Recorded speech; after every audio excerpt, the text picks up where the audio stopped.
vaig ser jo que vaig dir-li: Carles, vull estrenar una sardana aquest dia a Ribes, perquè com a ribetà em va venir molt de gust regalar una sardana. Forma part d'aquesta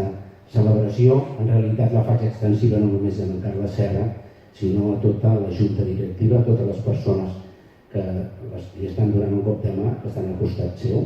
i en certa manera també fer-ho extensible a tot el poble de Sant Pere de Ribes.